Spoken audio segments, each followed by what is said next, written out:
सुखता नस त पिया द तनी रस न त जाम हो जाई।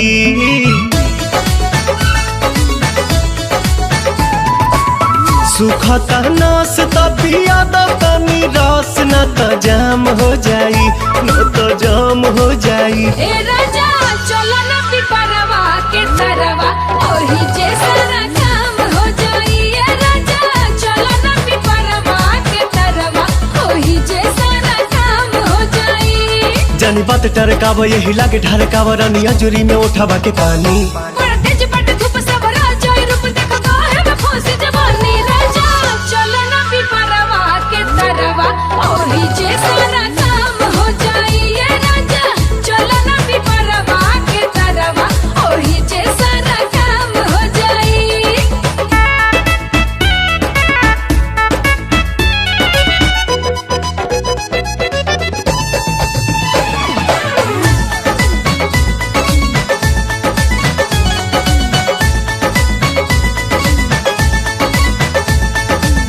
ओढ़ा के ओढ़निया तू काटे दना चनिया, तुहरो के आई मजा आए हो मोरे धनिया।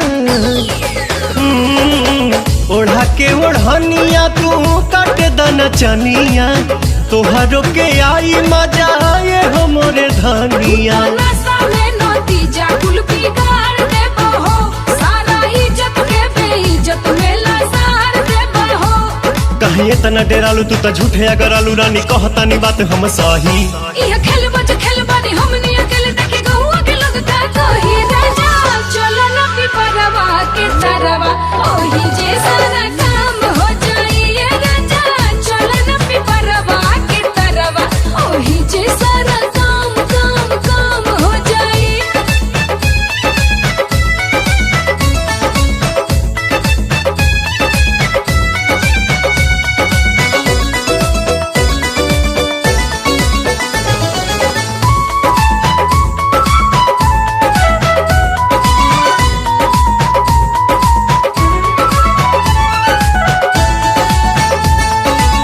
गाल धके मस कब तबे जाके घस कब, सपना में देखल चीज सोझावा से चस कब।